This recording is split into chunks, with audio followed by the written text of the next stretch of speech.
안녕하세요.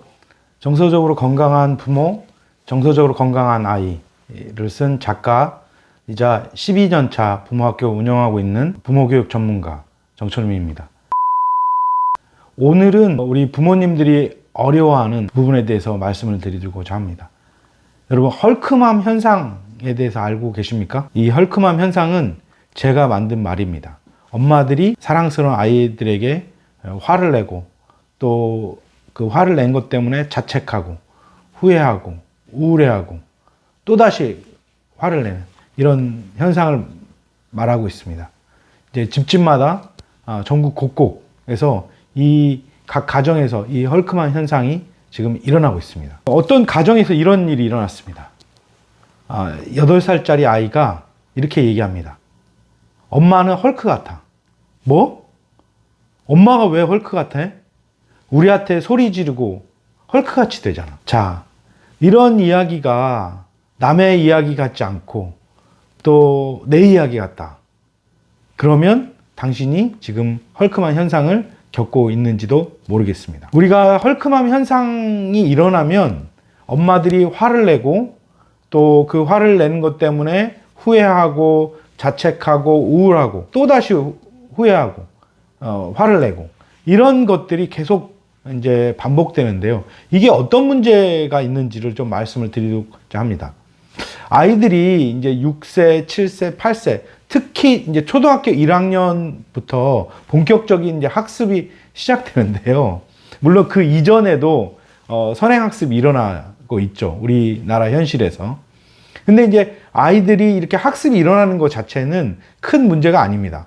근데 이 잠재 능력이 개발되고 또 학습 능력이 향상되는 과정에서 아이들이 스트레스 반응을 보입니다. 그런 스트레스 반응은 때때로는 부모들이 이해하기 힘든 아이들의 행동으로 이어지기도 합니다.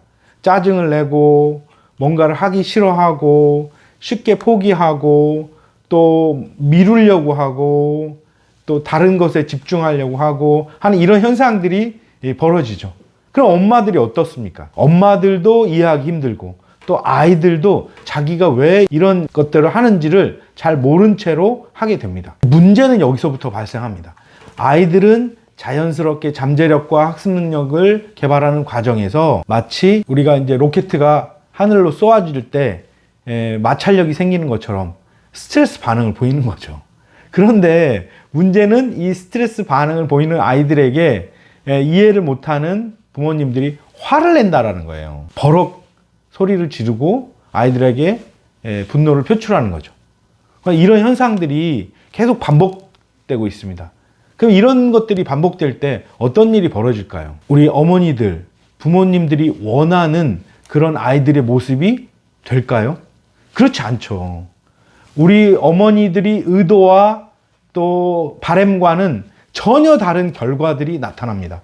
아이들의 정서가 불안정해지고 또 잠재 능력이 개발되거나 학습 능력이 향상되기는커녕 오히려 잠재력이 막히고 학습 능력이 떨어지는 그런 문제가 발생하는 겁니다.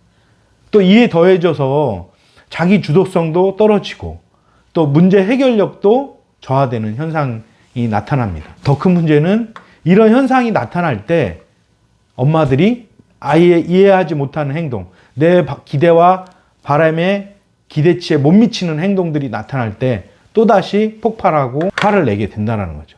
이게 이제 악순환처럼 벌어지면서 오히려 아이와 부모의 관계가 이제 훼손이 되고 심지어 잠재 능력과 학습 능력의 향상이나 발전이 이루어지지 못하는 현상들이 좀 벌어집니다. 그러니까 이런 것들을 제가 12년 동안 지켜보면서 너무나 답답한 거예요. 부모님들의 바람과 의도와는 전혀 다른 결과가 나타나니까 그렇습니다. 부모의 의도와 바람과는 다른 결과가 나타날 수밖에 없는 것들이 헐크맘 현상 때문이라는 거죠. 엄마들이 육아 스트레스로 감정을 조절하지 못하고 아이에게 순간적으로 버럭하며 헐크같이 폭발하는 걸 말합니다. 근데 이게 이렇게 하면서 분노, 폭발, 자책, 후회, 우울, 다시 분노, 후회, 자책, 우울 이 사이클이 계속적으로 반복된다는 것이 그게 문제입니다. 이것이 한 가정뿐만 아니라 정말 우리 이 나라 전체에서 일어나는 현상이라는 거죠. 그래서 저는 이런 것을 헐크만 현상이라고 정의하고 있습니다. 제가 이 헐크만 현상에 대해서 연구하면서 헐크만 5단계로 나누어 봤습니다. 여러분 여기 보시면 1단계, 2단계, 3단계, 4단계, 5단계로 지금 나뉠 수 있고, 이게 아이들의 성장 시기와 맞물려서 지금 엄마들이 지금 내가 헐크만 몇 단계에 있는지 그것들을 한번 이렇게 돌아보시면 좋을 것 같습니다. 헐크만 1단계는 아이의 연령이 0세에서부터 3세까지입니다. 이제 아이를 낳고 육아를 하면서 엄마에게 체력적 한계를 경험하게 되고, 우울뿐만 아니라 분노가 엄마의 뇌나 온몸에 차곡차곡 쌓이는 것을 말합니다. 그렇죠. 이 소위 말하는 홀로 육아, 독박 육아를 하면서 정말 분노가 쌓이는 겁니다. 이제 2단계, 4세부터 7세까지인데, 이제 보통 이 아이들의 자율성과 주도성, 또 자기가 뭔가를 해보려고 하는 그런 자기 의지가 나타나는 시기죠. 그러니까 엄마들하고 또 부딪히죠. 이 미숙한 아이들, 내가 뭔가를 하고 싶고 내가 뭔가를 잘하려고 하는 그 아이들의 의지가 나타나면서 아이들이 실수를 할 때, 아이들이 또 못마땅한 행동을 할 때, 아이들이 느리거나 이상한 행동을 할 때 엄마가 폭발하게 되는 거죠.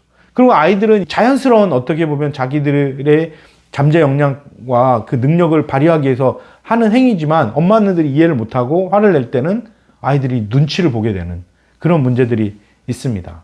엄마들도 압니다. 이게 아이들에게 지금 현재 어떤 영향을 미치고 있는지. 그러니까 더 심하게 우울에 빠지고 자책하게 되는 거죠. 그러면서 이제 3단계로 넘어갑니다. 3단계는 본격적으로 학습이 시작되는, 초등학교에 들어가서 학습이 시작되는 단계입니다. 학습이 시작되면서 더 우리 이제 대한민국 엄마들은 이 학습 능력이 떨어질 때 더 폭발하게 되는 거죠. 아이들이 뭔가 숙제를 제대로 못할 때, 또 숙제를 하는데 딴짓을 할 때, 이럴 때 뭐 못 견디는 거죠. 그래서 이제 이때는 자동적으로 폭발하게 되는 겁니다. 근데 문제는 이 너무 이제 반복적으로 오랜 기간 이제 헐크만 현상이 계속되다 보니까 나도 모르게 이걸 이제 자기 성격으로, 고치지 못하는 성격으로 받아들이면서 자존감이 더 떨어지고 아이들의 관계도 친밀감을 더 깊게 만들지 못하는 상태가 되는 겁니다. 자, 4단계는 결국은 아이들이 사춘기로 들어가는 겁니다. 자, 우리가 한번 생각해 봅시다. 사춘기에 들어가서 애들이 이상한 행동을 하는 걸까요? 아이들이 사춘기에 들어가서 버럭 중2병이 드는 걸까요? 저는 그렇지 않다고 생각합니다. 제가 이 헐크만 현상을 보면서 오히려 4단계에서 특징은 아이들이 엄마의 버럭을 배운다라는 거예요. 그리고 또 마음이 약한 애들은 엄마의 버럭에 대해서 무기력하게 되는 형태, 정말 어처구니 없는 형태 상황이 이제 벌어지게 되는 거죠. 아이가 화를 내거나 무기력하게 되는, 엄마는 당황스러운 모습을 보입니다. 이게 이제 4단계의 특징이고, 이제 5단계는 아이가 엄마를 피하게 됩니다. 아이가 엄마하고 뭔가를 얘기하려고 할 때 아이가 방어막을 치죠.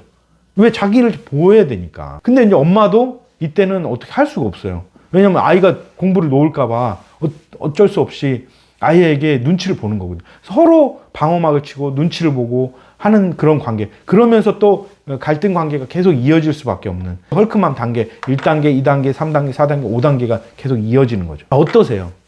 자, 여기에서 어떤 문제가 발생하냐면 감정의 중독의 문제가 발생합니다. 우리가 예를 들면 마약 중독, 알코올 중독, 뭐 여러 가지 중독 현상들 있잖아요. 보통 헐크맘 이제 2단계에 있는 엄마들이 자책에 중독이 됩니다. 자책이라는 감정에, 우울이라는 감정에 이제 중독되거나 아니면 분노라는 감정에 중독되는 거죠. 그 중독의 메커니즘은 똑같습니다. 그래서 이 문제들이 계속적으로 반복되면서 그 아이들의 정서에, 또 아이들의 학습 능력에, 아이들의 정서 상태, 또 아이들의 주도성에 영향을 미치면서 많은 문제를 일으키는 겁니다. 지금 대한민국이 이걸로 지금 몸살을 앓고 있습니다. 우리 엄마들, 또 우리 부모들이 다시 한번 이 헐크맘 현상에 대해서 각성해야 될 필요가 있습니다. 자, 이런 현상이 일어나는지도 모르고 어떻게 진행되는지도 몰랐다는 거죠. 이 헐크맘 현상이 어떻게 일어나는지, 왜 일어나는지만 안다면 우리가 이 헐크맘 현상에서 벗어날 수 있는 방법도 찾을 수 있는 거죠. 지금 제가 헐크맘 증상 체크리스트를 이렇게 보여드렸습니다. 여러분이 한번 체크해 보십시오.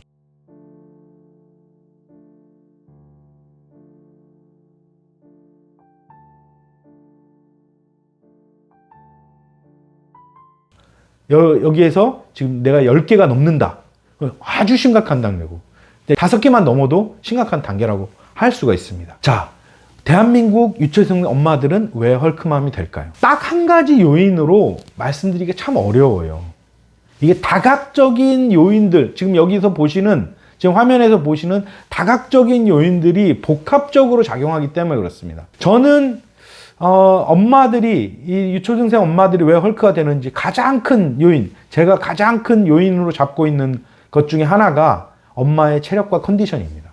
저는 그냥 넘버 원이라고 말씀드릴 수 있습니다. 제가 이렇게 연구를 했을 때 체력과 컨디션이 가장 중요한 요인으로 뽑히게 되더라고요.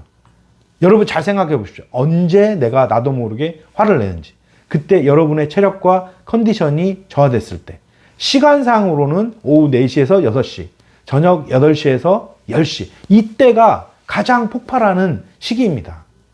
또 이제 심리적인 압박감이 있을 때. 아침 8시에서 9시. 아이들이 이제 등교나 등원을 할 때. 이때가 엄마들이 폭발하는 시기죠. 여러 가지 스트레스 관리, 또 음식, 아이와의 교감 상태, 이런 것들이 엄마에게 다 영향을 줍니다. 그러니까 서로 상호작용을 하면서 엄마가 헐크가 되는 겁니다. 자, 제가 이렇게 말씀드린 거는 여러 가지 원인이 있고 이게 복합적으로 작용하고 또 그 중에서 몇 가지 요인은 아주 결정적으로 작용한다 라고 말씀을 드릴 수 있는데요. 많은 엄마들을 만나면서 제가 이것들을 조사하고 함께 고민하면서 헐크맘에서 탈출한 사례들이 많습니다. 그래서 감히 말씀드리지만 헐크맘 현상에서 벗어날 수 있다. 헐크맘 현상에서 탈출할 수 있다. 이렇게 말씀드릴 수가 있습니다. 자, 어떻게? 자, 정서적으로 건강한 사람. 사실 여러분 생각해 보세요. 여러분 주변에 누가 정서적으로 건강한 사람의 모델이 되었나요? 사실 많지 않죠. 많은 사람들의 뇌 속에는 정서적으로 건강한 사람의 모델이 별로 없습니다. 그럼 없으면 우리 여러분이 헐크맘에서 탈출해서 정서적으로 건강한 사람이 될 수 없다는 얘기인가요? 그렇지는 않죠. 여러분이 모델이 되시면 됩니다. 예, 그것들을 이제 말씀을 드리는 겁니다. 또 정서적인 건강한 사람으로서 엄마와 아빠 역할, 부모 역할을 어떻게 해야 되는지를 사실 여러분이 배운 적이 없습니다.